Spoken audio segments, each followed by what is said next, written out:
کہ ان تک یہ اطلاع پہنچی تھی کہ اماں دلشاد کی لڑکی کو اٹھا کر یہاں لایا گیا ہے اور میں اسے چھڑانے کے لیے یہاں پہنچ چکا ہوں۔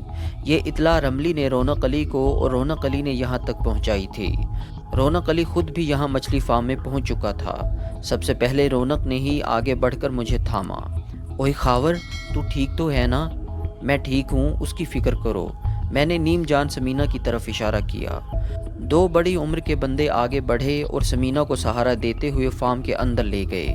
رونق علی، کرامت اور رضوان وغیرہ بہت مشتعل ہو رہے تھے۔ انہوں نے کارخانے کے کھلے ہوئے پھاٹک کے سامنے جا کر زبردست ہوائی فائرنگ کی۔ کوئی جواب نہیں آیا اور نہ ہی کہیں کوئی متنفس دکھائی دیا۔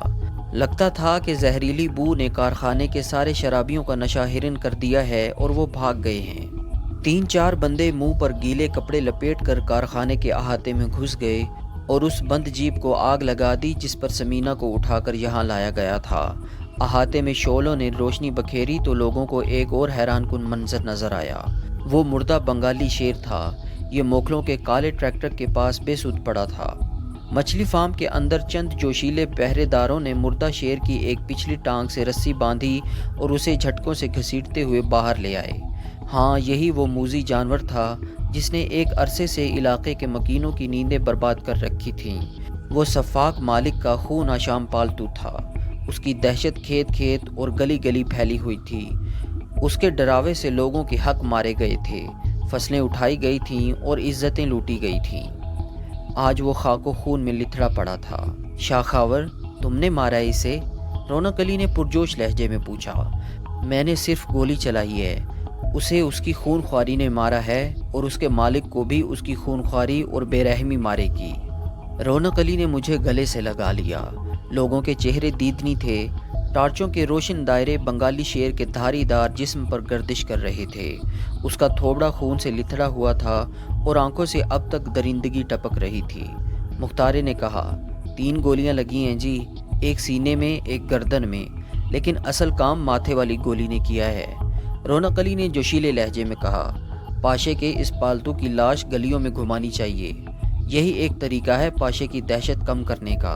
کچھ ایسی ہی بات میرے ذہن میں بھی آ رہی تھی۔ جانور تو اب مر ہی چکا تھا، اس کی لاش کی تشہیر سے لوگوں کے دلوں میں بیٹھا ہوا خوف کم ہو سکتا تھا۔ میں نے کئی افراد کے ساتھ مل کر مردہ جانور کو اٹھایا اور ایک کھلی جیپ میں لاد دیا۔ مچھلی فارم کے رقبے پر ہمارا قبضہ مضبوط ہو چکا تھا۔ خاردار تاروں اور دیوار کے علاوہ باقاعدہ لکڑی کا پھاٹک بھی لگا دیا گیا تھا۔ کرامت اور رضوان سمیت قریباً 25 بندے ہر وقت یہاں چوکس تھے۔ میں اس چوکسی کے بارے میں ساتھیوں کو مزید ہدایت دے کر اور ان کا حوصلہ بڑھا کر جیپ میں آ بیٹھا۔ درختوں میں بندھی ہوئی اپنی زخمی گھوڑی کی طرف میں نے کرامت کو بھیج دیا اور خود 3 ساتھیوں کے ہمراہ راجوال روانہ ہو گیا۔ جس وقت ہم راجوال پہنچے صبح کی اذانیں ہو رہی تھیں۔ جلد ہی یہ خبر آگ کی طرح ہر طرف پھیل گئی کہ موکھلوں نے دلشاد اماں کی بیٹی کو اغوا کر کے بے آبرو کرنے کی کوشش کی ہے اور اس واقعے میں موکھل پاشا کا بنگالی شیر کارخانے میں مارا گیا ہے۔ کارخانے میں زہریلی گیس پھیلنے کی خبر بھی ہر طرف چکرانے لگی۔ اماں دلشاد کے بارے میں پتہ چلا کہ اس کی بیٹی راشدہ شادی والے گھر میں تھی، اس لیے بچ گئی۔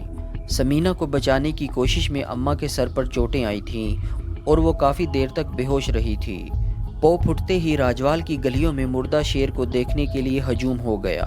اسی دوران میں پولیس بھی موقع پر پہنچ گئی۔ میں چاہتا تو پولیس کے آنے سے پہلے پھر روپوش ہو سکتا تھا، لیکن پتہ نہیں کیا بات تھی، میں پولیس سے مزید بھاگنا نہیں چاہتا تھا۔ میں مجرم نہیں تھا اور جو مجرم تھے وہ دندناتے پھر رہے تھے۔ میرا دل کہہ رہا تھا کہ یوں روپوش ہو کر میں اور تیمور وغیرہ اپنا کیس خراب کر لیں گے۔ SHO میاں وارث نے کہا، خاورے، میں تجھے گرفتار کرنا چاہتا ہوں۔ میں نے کہا، کیا یہ زیادہ اچھا نہیں تھا کہ پہلے تم اس کو گرفتار کرتے جس نے ہماری لڑکی کو اغوا کیا ہے اور اسے بے آبرو کرنے کی کوشش کی ہے؟ اس کو بھی پکڑا جائے گا اور تم مجھے میرا کام نہ سمجھاؤ۔ مجھے پتہ ہے کہ مجھے کس وقت کیا کرنا ہے۔ انسپکٹر وارث کا لہجہ درست تھا۔ میری گرفتاری کا سن کر بہت سے لوگ میرے گرد اکٹھے ہو گئے۔ ان کے چہرے تمتمائے ہوئے تھے اور آنکھوں سے چنگاریاں چھوٹ رہی تھیں۔ وہ 1-2 نہیں تھے، 250-300 لوگ تھے اور ان کی تعداد میں اضافہ ہو رہا تھا۔ ان میں مسلح افراد بھی موجود تھے اور وہ سب جانتے تھے کہ SHO وارث موکھلوں کی سائیڈ لے رہا ہے۔ یہ سب میرے اور پولیس پارٹی کے درمیان آ گئے۔ ایک آواز نے پکار کر کہا، ہم سالار جی کو گرفتار نہیں ہونے دیں گے، دیکھیں گے کون مائی کا لال ان پر ہاتھ ڈالتا ہے، ہم لاشیں بچھا دیں گے۔ ایک اور شخص پکارا، پہلے چھوٹے موکھل اور موکھل پاشا کو گرفتار ہونا چاہیے۔ بہت سے لوگ اس آواز میں آواز ملانے لگے۔ انسپکٹر وارث نے کہا، میں نے گرفتاری تو کرنی ہی کرنی ہے، جو لوگ اس کام میں روڑے اٹکائیں گے ان کے خلاف بھی پرچے درج ہوں گے، لیکن پہلے میں تمہاری جاگیردارنی سے بات کر لوں۔ میں نے کہا، کسی سے بات کرنے کی ضرورت نہیں ہے انسپکٹر، میں خود گرفتاری دوں گا، لیکن پہلے میں گاؤں کا ایک چکر لگاؤں گا اور یہ جیپ میرے ساتھ ہوگی۔ تھوڑی سی بحث و تمہیز کے بعد پولیس پارٹی اس شرط پر مان گئی کہ پولیس اہلکار میرے ساتھ ساتھ رہیں گے۔ اب دھوپ نکل آئی تھی، گاؤں کے نیچی چھتوں والے گھر اور کھیت کھلیان خوب روشن ہو چکے تھے، گلیوں میں اور چھتوں پر ہجوم تھا، مردہ شیر جیپ پر تھا۔ میں نے جیپ خود چلاتے ہوئے پورے راجوال کا چکر لگایا۔ پولیس اہلکار گھوڑوں پر سوار میرے ساتھ ساتھ تھے۔ لوگوں کے چہرے پر جھلکنے والا اطمینان اور خوشی کے تاثرات نے میرے سینے میں بھی ٹھنڈک ڈال دی۔ وہ میرے لیے مارچ کے مہینے کی ایک یادگار صبح تھی۔ مجھے گرفتار کر کے حوالات پہنچا دیا گیا۔ مجھ سے اناد رکھنے کے باوجود ایس ایچ او میاں وارث میرے ساتھ کسی طرح کی بدسلوکی نہیں کر سکتا تھا۔ اسے پتہ تھا کہ میرے پیچھے جاگیر اور جاگیر والوں کا ہاتھ ہے۔ بہرحال اس بات کا شدید دکھ رہا کہ نہایت واضح ثبوت ہونے کے باوجود چھوٹے موکھل کو گرفتار نہیں کیا گیا۔ موکھل پاشا کو بھی لاپتہ قرار دے دیا گیا۔ موکھل پاشا کے بس 3-4 ساتھیوں کو گرفتار کر کے خانہ پوری کر دی گئی۔ ایس ایچ او وارث کو میرے ساتھ جو نرم رویہ اختیار کرنا پڑا، اس کی ایک بڑی وجہ بارے اور فیقے والا واقعہ بھی تھی۔ ان ڈکیتوں کو مار کر ہم نے پولیس کا کام نمٹایا تھا اور پولیس کے حصے میں مفت کی نیک نامی بھی آئی تھی۔ انتظامیہ کے افسران نے کہا تھا کہ ڈاکوؤں کے سر کی جو قیمت مقرر کی گئی تھی اس میں سے ہمیں معقول رقم ملے گی۔ یہ انعامی رقم اب تک ہمیں نہیں ملی تھی، تاہم وارث کی شکل میں ایک کرخت افسر ضرور مل گیا تھا۔ کارخانے سے خارج ہونے والی گیس کے بارے میں پتہ چلا کہ وہ 2 بڑے سلنڈروں سے نکلی تھی۔ در حقیقت موکھلوں کے اس کارخانے میں کھالوں کو ابتدائی ٹریٹمنٹ دی جاتی تھی۔ اسے چمڑا سکھانے کی پریپیریٹری سٹیج کہا جاتا ہے۔ اس میں عام طور پر کرومیم وغیرہ استعمال ہوتا ہے۔ یہاں یہ لوگ تجرباتی طور پر ایک گیس استعمال کر رہے تھے جو خاصی زہریلی بھی تھی۔ اس کے علاوہ یہاں سے کچھ ایسے جانوروں کی کھالیں بھی ملی تھیں جنہیں غیر قانونی طور پر شکار کیا گیا تھا۔ میری کلائی بنگالی شیر کے جبڑوں نے بری طرح زخمی کی تھی، تاہم کلائی کی 2 ہڈیاں بچ گئی تھیں۔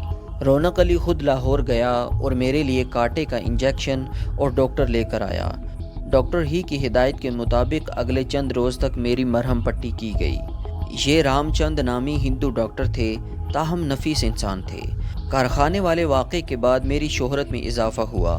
بارے اور فیقے وغیرہ کی موت کے بعد جو تاثر میرے بارے میں قائم ہوا تھا وہ گہرا ہو گیا۔ یہ اگست کا مہینہ تھا۔ اب مجھے جیل میں بند ہوئے قریباً 5 مہینے ہو چکے تھے۔ میرے بعد نصر اللہ نے بھی گرفتاری دے دی تھی۔ ان 5 مہینوں میں جاگیر کے اندر کافی تبدیلیاں آئی تھیں۔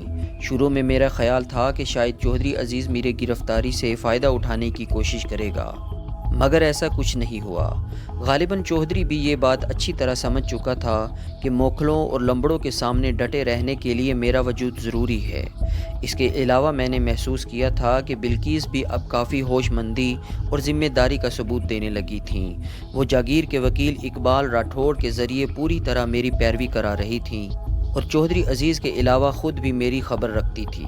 چودھری عزیز سے میں نے جن رجسٹریوں پر دستخط لیے تھے ان کا انتقال ہو چکا تھا اور اب چودھری کو پوری طرح راہ راست پر رکھنے کے لیے یہ مضبوط وسیلہ بھی میرے پاس موجود تھا۔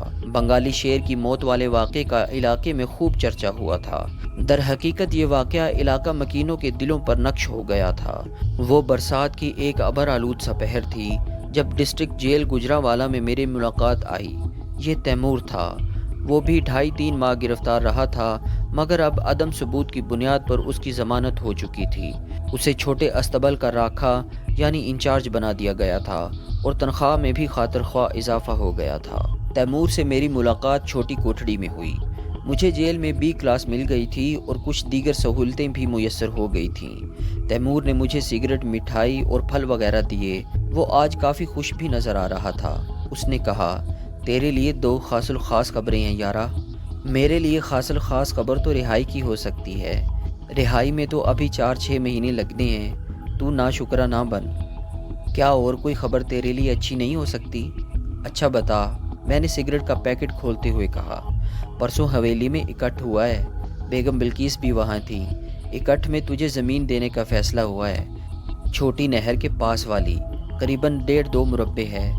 مذاق کر رہا ہے یار؟ میں نے آج تک کسی مسکین قیدی سے مذاق نہیں کیا یار۔